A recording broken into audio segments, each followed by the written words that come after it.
again, it was a defensive mistake on Ronaldo. Araujo gets caught, and Vinicius Junior. He's not normally someone who dives into the box and gets in headed areas. And Araujo just gets caught and brings him down inexplicably. Sorry, to give Madrid the opportunity to go 3-1 ahead again.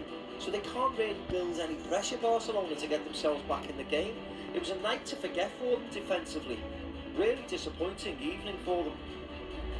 Do Barcelona have to think about a change of style? Can they carry on trying to do what Barcelona did when he was playing alongside Busquets and Iniesta, and they had Messi to cause all the damage? Do they have to adapt to the modern game a bit more? I think they have to adapt when they come up against the very best, whether that's in Europe or in La Liga. They can dominate it against the majority of clubs in La Liga, but once you get to the very best, they can't. There's Albert Luque there in the crowd. So they do have to change it when they come up against certainly the best in Europe, without a shadow of a doubt. Real Madrid winning the Spanish Super Cup for the 13th time in their history. That's still one fewer than Barcelona on the all-time records. Well, they've cut that gap.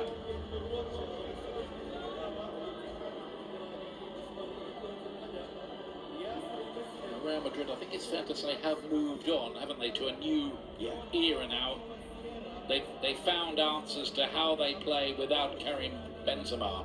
Yes, they have, and the big question was, what are they going to do with Casemiro, Modric and Kroos? And it's easy, they've done it, and they've done it in the blink of an eye, really, bringing in those players they have. They've got Hendrick to come in from Brazil, of course, the new superstar who will be joining them very soon. So they're forever moving forward, Real Madrid. Of course, the stadium's virtually finished now, so economically they're in a really good place. And apart from bringing in a centre forward, of course, Kylian Mbappe is constantly linked with them. Alphonso Davies, the left back, is constantly linked with them, and that will be a great deal of money. Bringing Mbappe in would be, of course, even if he comes in on a free. But then that would be, the squad, I think, completely finished, and then that'll take them to another level if they can bring someone like Mbappe in.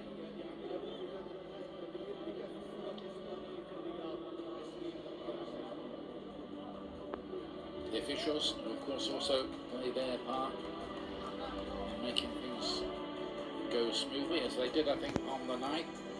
Red card had to be issued to Ronald Araujo. Was that a high enough hurdle for a second yellow? It was a silly challenge when you're already on a yellow. Absolutely. Yeah, and you're taking a chance, especially when there's a lot of frustrating challenges and barges into the backs and stuff.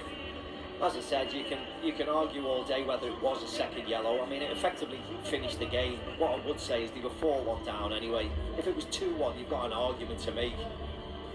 But 4-1, they were never getting back into the game, regardless of the red card or not. Good news is they've got Pedri fit again to play his part.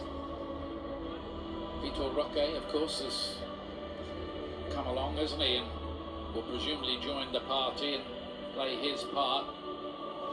A rather frustrated Ilkay Gundogan, who was upset enough when Barcelona gave away the lead in the last 20 minutes and lost to Real Madrid in the first Clásico of the season. They had a bit of a hard luck story to tell maybe that time. Not tonight, I don't think. No, not tonight.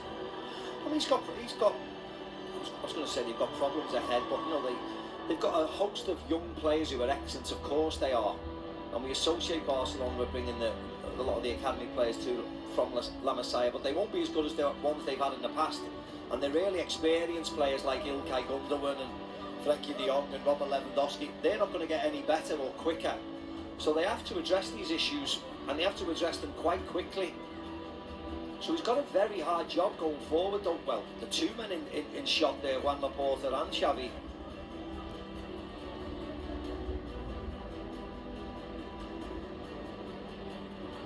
As I say, they won't really relish those runners-up medals, not having won the thing a year ago and won La Liga splendidly last year. They've got to sort out that defence a little bit.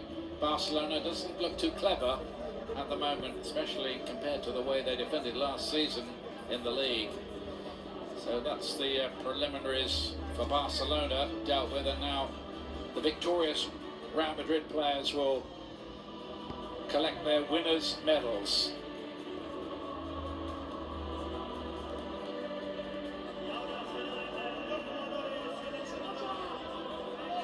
Incidentally, it's past midnight now. They do things late for this tournament in Saudi Arabia, where it's due to stay. The Spanish Federation are paid 40 million euros per year to stage this tournament, not in Spain but in Saudi Arabia. Of course, that does not meet with the approval of everybody, not by any means, but it's the financial decision taken by the Spanish Federation.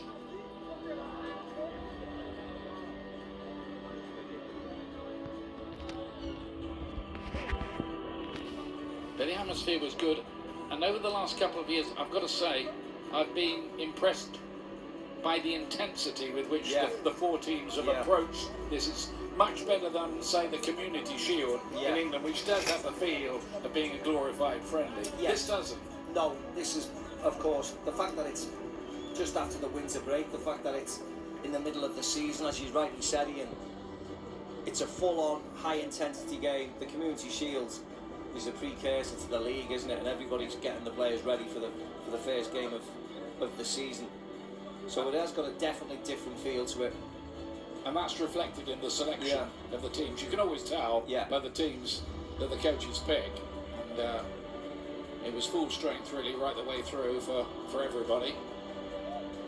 Not much experimentation, which translates as we want to win this.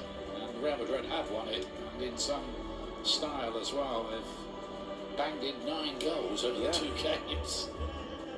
Can't argue with that really. Jude Bellingham getting his first medal. Just thinking, has Tony Kroos got any more room at home for any more winners' medals? Handing over the trophy here to Nacho, born in Madrid. Fitting man to lift it, isn't he? That's the Spanish Super Cup.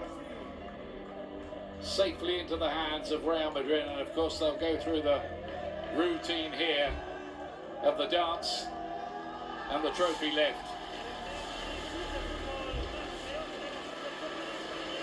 And this is a club who know how to do it, as you know. You've done it yourself over the time. And it's important for them. It might be the lesser trophy, of course, but it's still vitally important that they get silverware on the boards as soon as they can.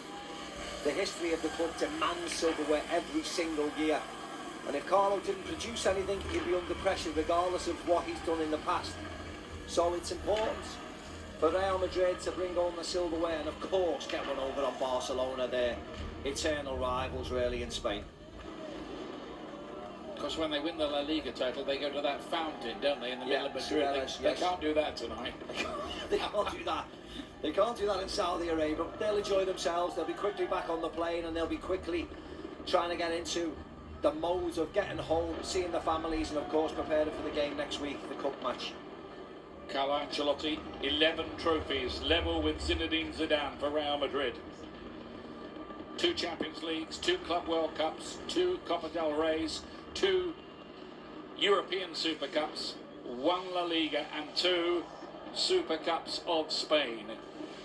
The boys from Brazil did it tonight really for them. Vinicius Jr. with a hat-trick, Rodrigo with another one. Barcelona really blown away. Real Madrid picking up the first Spanish silverware of the season, the Super Cup, and deservedly so.